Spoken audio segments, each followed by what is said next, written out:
ಮಧ್ಯಪ್ರಾಚ್ಯದ ಯುದ್ಧದಿಂದ ಇದೀಗ ಬೆಂಗಳೂರಿನಲ್ಲಿರುವಂತಹ ಆಟೋ ಚಾಲಕರು ಸಮಸ್ಯೆಯನ್ನು ಅನುಭವಿಸ್ತಾ ಇದ್ದಾರೆ. ಬೆಂಗಳೂರಿನಲ್ಲಿರುವಂತಹ LPG ಅಂದರೆ ಗ್ಯಾಸ್ ಆಟೋಗಳಿಗೆ ಇದೀಗ ಸಂಕಷ್ಟ ಎದುರಾಗಿದೆ. ಒಂದು ಕಡೆ ಏಕಾಏಕಿ ದರ ಕೂಡ ಏರಿಕೆ ಆಗಿದ್ರೆ, ಮತ್ತೊಂದು ಕಡೆಯಲ್ಲಿ ಗ್ಯಾಸ್ನ ಅಭಾವ ಕೂಡ ಕಾಣ್ತಾ ಇದೆ. ನಾನೀಗ ಶೇಷಾದ್ರಿಪುರಮಲ್ಲಿದ್ದೀನಿ. ಇಲ್ಲಿ ದೃಶ್ಯವನ್ನು ತೋರಿಸ್ತಾ ಹೋಗ್ತೀನಿ. ಇಲ್ಲಿ ಪರ್ ಲೀಟರ್ ಗ್ಯಾಸ್ಗೆ 85 ರೂಪಾಯಿ ಅನ್ನೋ ಬೋರ್ಡ್ ಅನ್ನು ಹಾಕಲಾಗಿದೆ. 2 ದಿನದ ಹಿಂದೆ ಇದು 64 ರೂಪಾಯಿ ಇತ್ತು, ಇದೀಗ 85 ರೂಪಾಯಿ ಇದೆ. ಕೆಲವೊಂದು ಆಟೋ ಚಾಲಕರು ಏನಿದ್ದಾರೆ ಅವರು ನಿತ್ಯದ ದುಡಿಮೆ ಅವರ ಬದುಕಾಗಿರುತ್ತೆ, ಅವರು ನಿತ್ಯ ಎಷ್ಟು ದುಡಿತಾರ ಅದೇ ಅವರ ಬದುಕಾಗಿರುತ್ತೆ.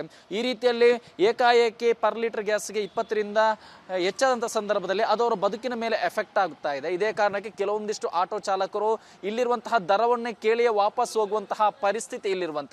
ಈಗಾಗಲೇ ಗ್ಯಾಸ್ ಸರಬರಾಜಿನಲ್ಲಿ ವ್ಯತ್ಯಯ ಉಂಟಾಗಿರೋದ್ರಿಂದ ಒಂದೊಂದೇ ವಲಯದ ಜನರು ಸಮಸ್ಯೆಯನ್ನು ಅನುಭವಿಸ್ತಾ ಇದ್ದಾರೆ. ಒಂದು ಕಡೆ ಹೋಟೆಲ್ ಉದ್ಯಮ ಆಗಿರ್ಬೋದು, ಇದೀಗ PG ಆಗಿರ್ಬೋದು, ಇದೀಗ ಗ್ಯಾಸ್ ಆಟೋದ ಚಾಲಕರು ಕೂಡ ಸಮಸ್ಯೆಯನ್ನು ಅನುಭವಿಸ್ತಾ ಇದ್ದಾರೆ. ಕ್ಯಾಮರಾ ಪರ್ಸನ್ ಕೃಷ್ಣ ಜೊತೆ ಸತ್ತಾರ್, ರಿಪಬ್ಲಿಕ್ ಕನ್ನಡ, ಬೆಂಗಳೂರು.